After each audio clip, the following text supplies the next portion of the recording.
So, part 3, the third technology of magic, imagination. Dun, dun, dun, dun. I know! I just said before we started recording, this is my jam. Like, there's like a section that could be an entire book. There's like a paragraph that is like half of my life. This is like amazingness for me. Can you imagine Martha like trying to like condense it to that? No, I cannot. And I think the words that I most respect that she put in here was at one point she's like, these words, like, I don't even know where it is. I didn't underline it, but yeah, I do remember that part. It was at the bottom of a page. Like, there's no way to describe it. There are no words to describe it. Mm-hmm. Yeah. I think one of the phrases that she uses throughout this chapter that do resonate so well are just that idea of feel what wants to happen. Mm-hmm. You know, just that tingly sensation, like something's there. Yeah. That's magical. I have a personal story to share about that. Let's hear it. Well, one of the things that I think that you can't absolutely describe until you feel it, until it actually happens. And when it happens, it's just like, wow, like now I get it. Like at one point she talks about trying to describe, or I think that's Anthony DeMello, but in a sense, sort of all mystics and sages kind of have underlying commonalities. So Anthony DeMello talks about trying to describe the taste of a lemon to someone that's never tasted a lemon. Mm-hmm. Or describing color to someone that's never seen color. You just never get there. Ever. Mm-hmm. So the story, like she says, it's life-changing play. It's totally life-changing play. Like, being open to what wants to happen requires you to sort of suspend yourself. We talked about this, in the last recording. Suspend yourself from this reality and enter into what wants to happen. And I'll give you a really so this is my example of allowing what wants to happen. And I'm so proud of myself because it's with my sisters. And anytime you're around family, you can be charged in a sort of reactive mode because there are patterns with mm-hmm. you and the people that you sort of grew up with since birth. And you know all too well. Yeah. So I mean, honestly, my relationship with my sisters has been like one of my major spiritual experiences. There are 4 of us and a baby brother. And so we were in Houston, and we only have one girl niece. So there have been no other girls born among the 4 of us. And we took a trip to Oprah's Live Your Life. And yeah, Oprah's Live Your Life. There's like 10,000 people there in Houston in the Astrodome. And, being with family is like trying to herd cats. You're a cat person. How easy is it to herd cats, Sarita? Yeah, not too easy. Not too easy, right? So you're there. You're trying to herd cats. And there was a break for lunch on the first day, and my sister and her daughter, the only niece, decided they didn't want to wake up early and go to the beginning sessions. Well, I'm there for university. Like, I'm there to take notes and get this shiznits done. Like, I'm on business mode. I mean business, right? I'm serious. Like, I want to be there 2 hours early. I want to be in my seat. So totally different like mindsets, which is fine. So they want to sleep in, take it easy. And when they wake up and get dressed, they're about an hour before lunch. And so they call and say, we're having lunch, across the street. Do you want to come? And I'm like, oh, no, I'm not leaving Oprah, right? I'll go when it's lunchtime. So one of my sisters goes.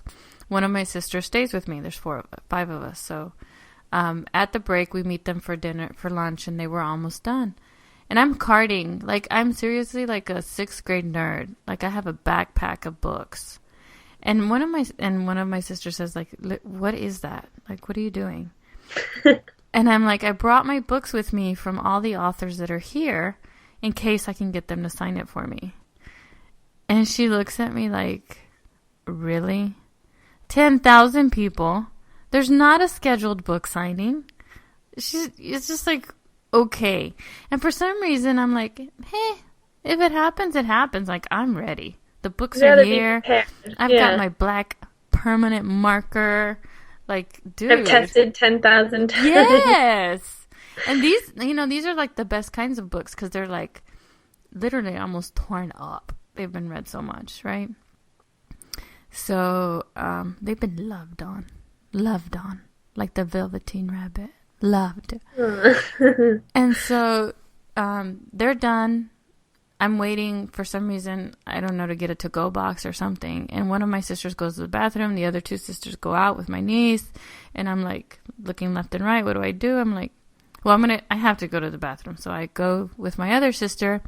There's a line. Like, there's always a line in the girls' bathroom. So by the time we leave the restaurant, they're gone. And I look at my phone. There's no phone call. There's no text message. I'm like, I wonder where they are. So my pattern at that point would have been, oh my God, they left me. They didn't tell me where they were going. We're uncoordinated. We're not going to know where. Just all this drama, right? Uh-huh. And at that moment, for some reason, it was like I felt this drawing towards something that wanted to happen. Exactly like it says in the book. There's no way to explain it at all. Like, at all, a way to explain it. But I felt something, and I said to my little sister, I said, let's just do what we want. Like, right at this moment, what would you want to do? And she's like, I want to charge my phone because it's going to die. I'm like, okay, let's find a place for you to charge your phone. What I want to go to, they called it, I forgot what they called it, basically like Oprah City, like this vendor, like maze of places to go to. And I'm like, that's what I want to go to. That's where I want to go for some reason. And we're just meandering, like the drunkard's walk, right? Just meandering through there. And she goes, look, everybody's on stage.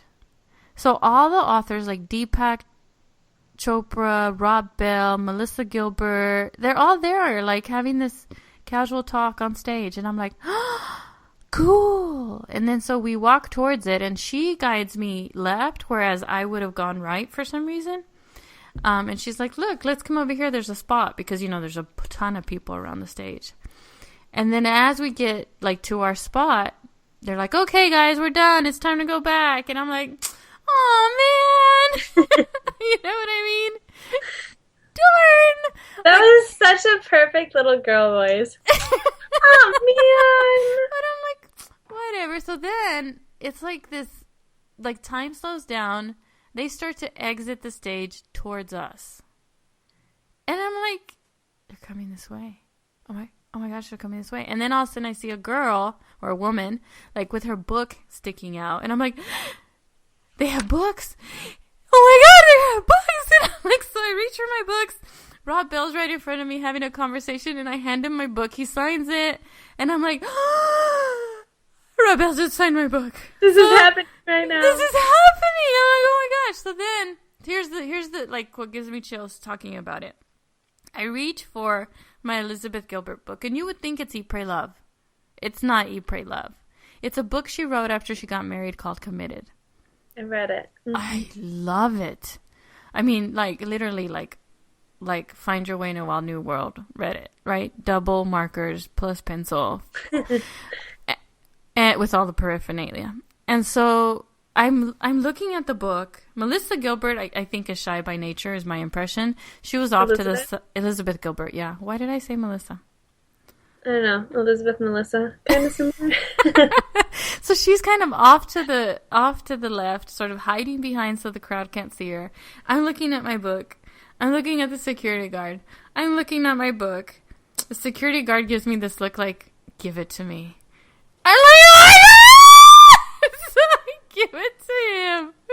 He walks in. No words were exchanged. None, It was just this. none. It was like this silent gesture. Like, he's like, just give it to me. He walks over to her. She signs it. She leans over to, like, see who had it. And it's me. And I'm like, ah! So I wave. And then sort of like this magic spell's over, right? And everyone's sort of gone already because it's time for the show to start again. And I start to sob like a distraught 2-year-old from this weird sense of gratitude. I don't know what other word to use, but just this amazing sense of, this is what it's like when you let your life become. This is what it's like when you don't pick that up. When you don't pick up that suffering and that pain. And you allow the world to give you. You allow God, right, to open up opportunities for you that are already there in yours. Like, something made me want to take those books there, right? Mm-hmm. Like, something said, this is yours if you want it. You just have to allow it. So I'm literally like makeup drenched, sobbing. My baby sister's holding me up. I'm walking, crying. And she's like, what's wrong? And I'm like, it's not that anything's wrong. It's just that was so right. That was so right. Like, at an opportunity, like, we have this pivot. We've got this choice. And Martha talks about it like skiing, like being in a spiritual position of like my stand-up paddleboard. Like, you balance yourself continuously on the water, on skis, on snowboards. Like, you're continuously in reaction to the ground beneath you. Like, there's no sense of solid footing. Like, you're always just in harmony, reharmonizing with life.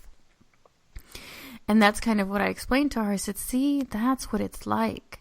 That's what is waiting for us every single second if we let it. And it just hit me like just washed all over me. So when Martha says there's these words really don't give any of this like real meat, I totally can feel that. That's was that too long of a story? No, I loved it. But allowing what wants to happen. What's that? No, go ahead. I'm sorry. No, and I'm just sitting here as you know, the listener. It's like, I can feel what you want to convey, but I personally know myself, what you're conveying isn't even the level of which you experienced it. You can't describe it. Like, and that's why this work isn't anything that's in your knowing. It is in your being. It is in you becoming, embodying it. Like, I didn't understand what that was for a long time. And then when it would hit me, when it would move through me, I would be like, oh, right? Like, oh,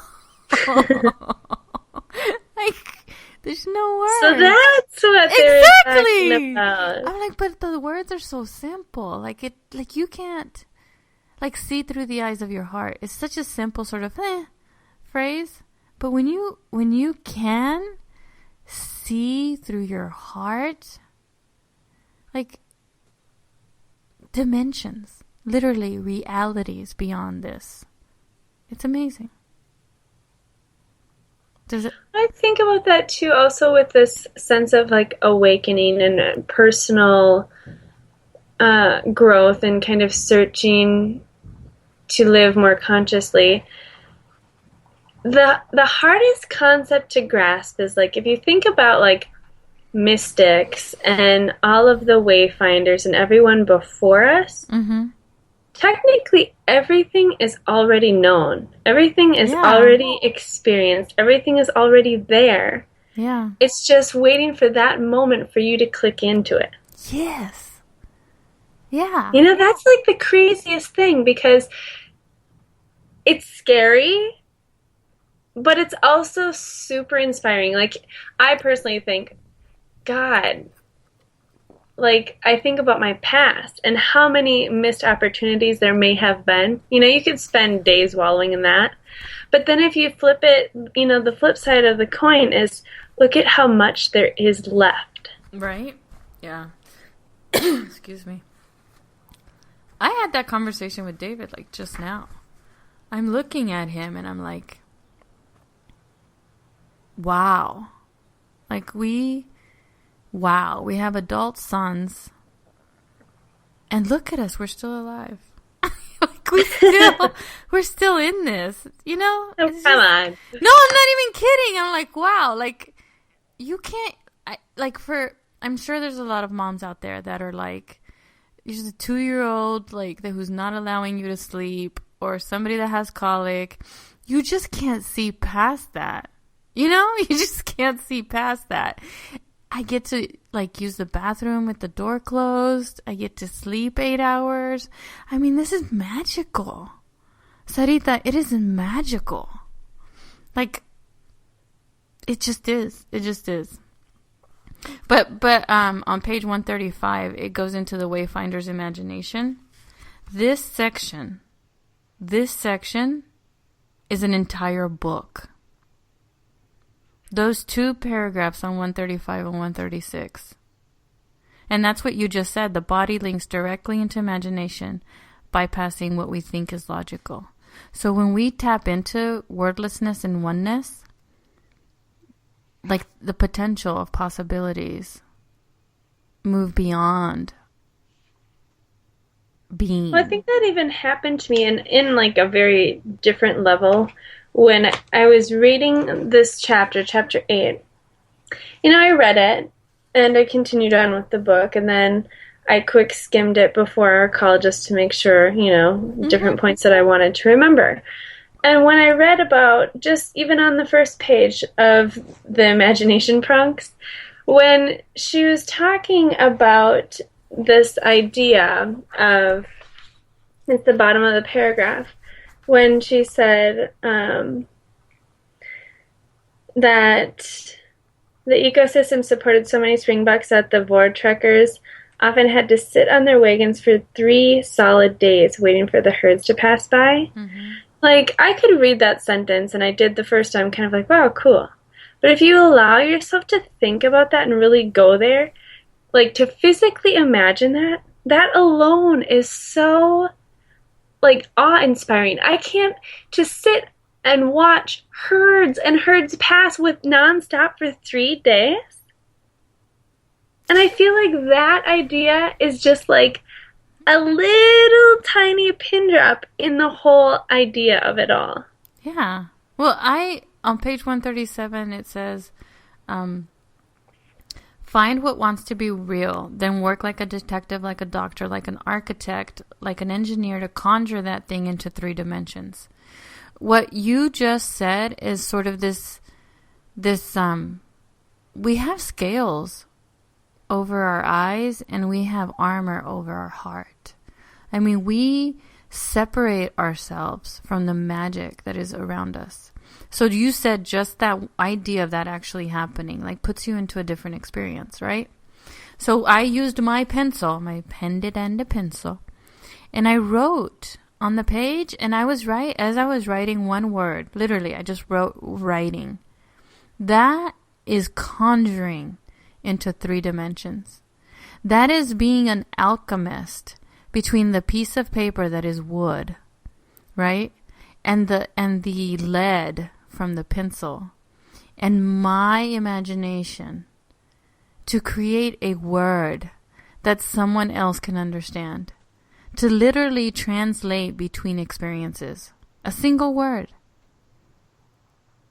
When you think about everything we experience at every moment, the sensations, like you're touching your lips, right? The sensations that we have from our fingertips to our skin. It's ecstasy in and of itself. Mm-hmm.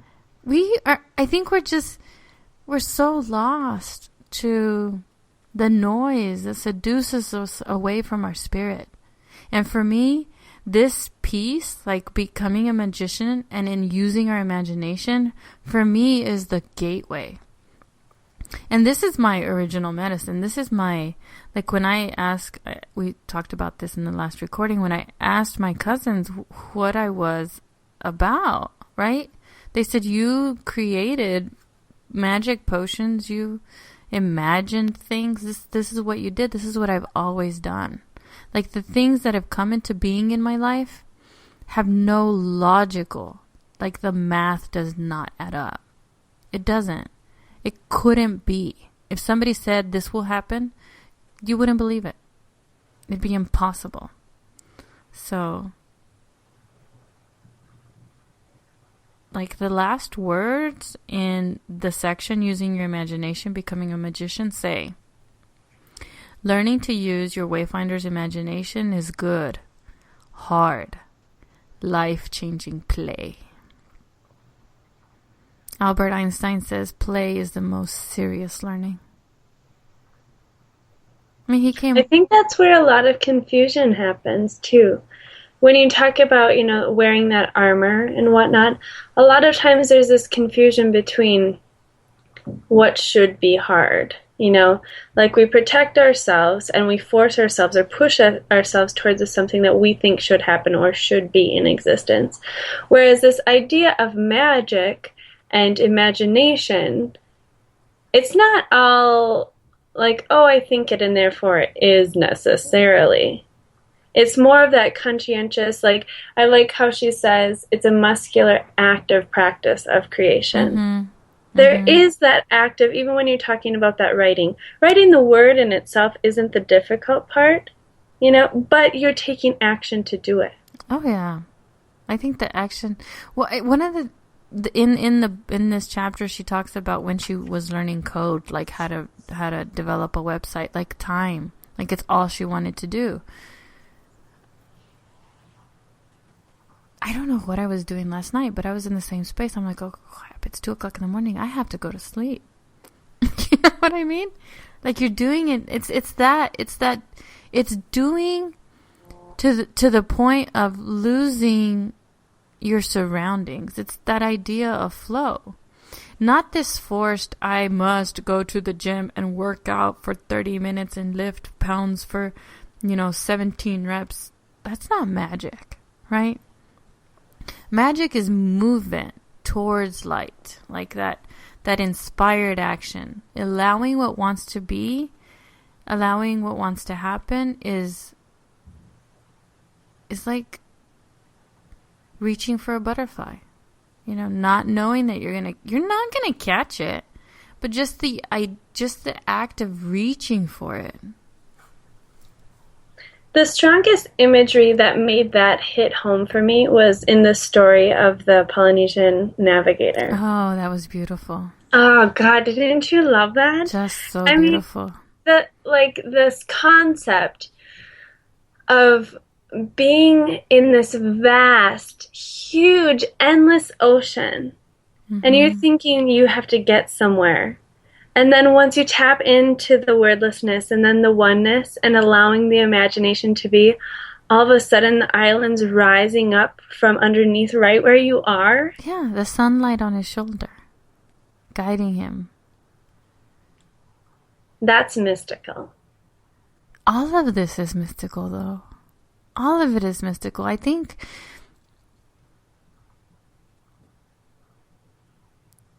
especially here in the Western world, we are so deep into our trance of this life. I think that we don't connect to that enough. I have to be honest, like in considering my coaching practice,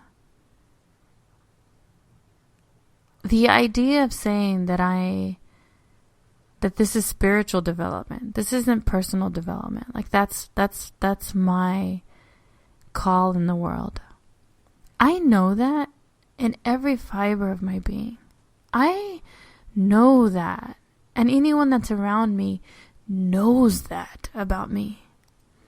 But it's so scary for me to just say that out loud. To say that I am in the industry of spiritual development. Like I am here as a mender and a healer, to turn towards your inner world, scares the shit out of me. And it shouldn't, because it is the very essence of what I'm here for. That's where we all are. You know, we're so separated from our own self. We separate ourselves from our own self, if that makes sense. Mm-hmm. When it's that fear and it's that scariness that has allowed us to get this way. I mean, we have a reason for it because, you know, sometimes it's easier to look away from it than to face it. But it's getting to that point now for you and for a lot of other people that it's no longer a choice to continue looking away. Mm-hmm. Like you physically can't do it anymore. Yeah. Yeah. And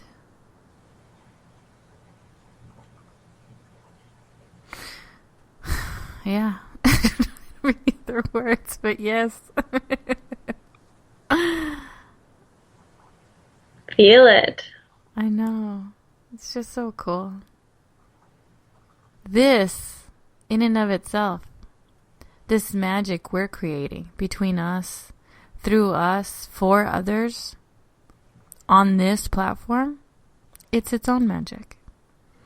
And, you know, off recording, you and I talk about what it will be. And I see it so clearly. Like it's like seeing your belly grow and knowing you're going to give birth. It's that beautiful for me. Everyone sad is making a different kind of face. It's more like, put a sound to the face. You're talking to the wrong person. Yeah, put the sound to the face. What's the sound? What's the sound? I don't know what's that. Motherhood, pregnancy, what? But everything is a little bit about pregnancy. It's about giving birth, about gestating, nurturing, you know, sort of holding close. That's what we're doing when we're intending to heal through this conversation. You know, we're holding someone else's healing.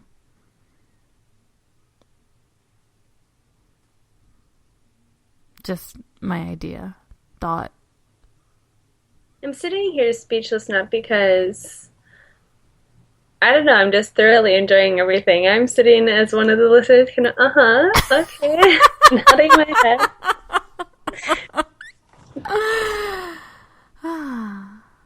I love this section. I just love There's this section. one, on page 45, and one of the steps for imagination liberation, it's number 4 that I think is so empowering, and I just love it. And it says, you are now sitting at your destination. Just because it exists only in your imagination doesn't make it unreal. Every real thing humans have created existed first in imagination. Appreciate and enjoy your new empowered life situation. Feel and express gratitude for it. And you can't ignore it anymore.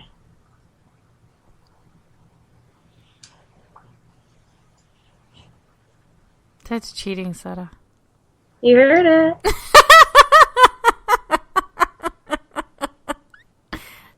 Cheater, pumpkin eater. Why? Yeah, that's cool.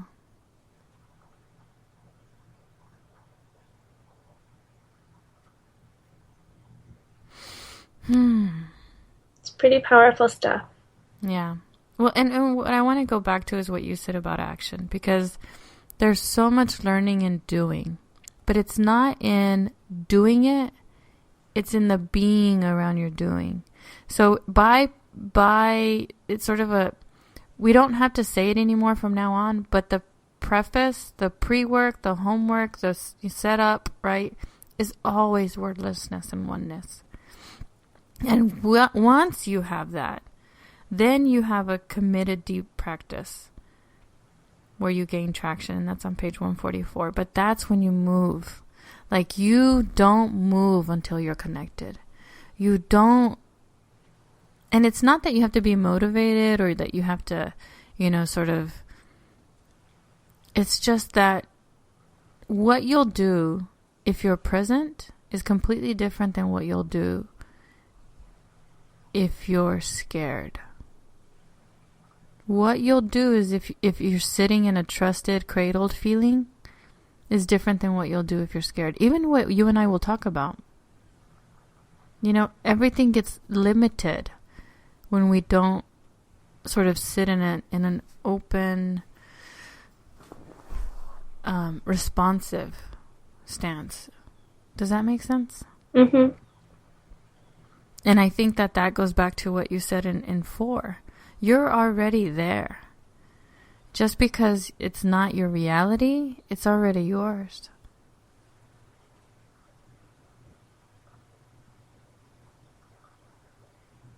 I like that. And doesn't that just send such a hopeful message also? Just for listeners and people who are struggling, who are frustrated, that in itself is a religion, Mm-hmm. I just think it's so, what's done is done, like. Mm-hmm. Yeah. And it's all good. And if it's not good, it's not done. That's the key. Yeah. It's all just good. that pure, that goodness. Mm-hmm. That, I think this settling into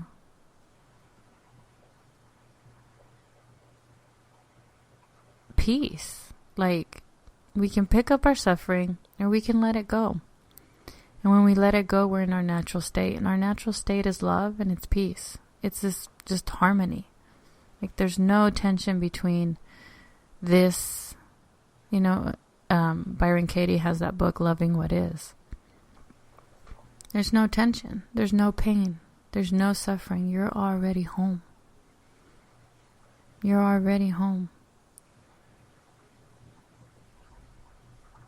So I hope it does give, for the listeners who are in pain or in suffering or in doubt, like this practice, like this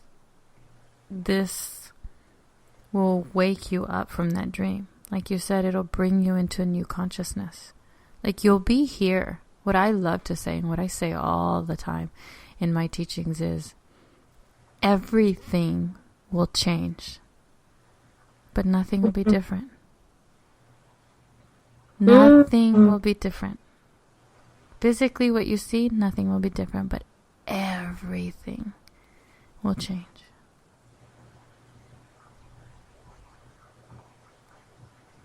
I guess I've always considered that first concept, with even like the idea of Buddhism and just that everything is constantly evolving. There's always the circular motion of some kind of event and change.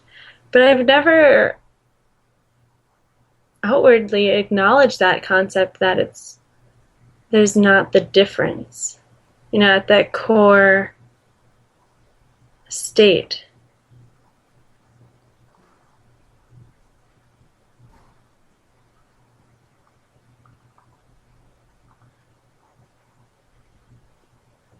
Because essentially that's just your essence. Mm-hmm. I heard a conversation between Byron Katie and Martha Beck, and they were talking about enlightenment, I think, and being there and what that was. And I think Byron Katie said something like, and isn't it beautiful that there's nothing there? And that at first Martha was like disappointed, like nothing? There's nothing there. I'm working this hard to get there and there's nothing there. But that nothing is everything. That nothing is peace. That nothing is constant. That nothing never changes. It's like the ocean at the deepest part of it. It is like it's always moving, but it's also so still.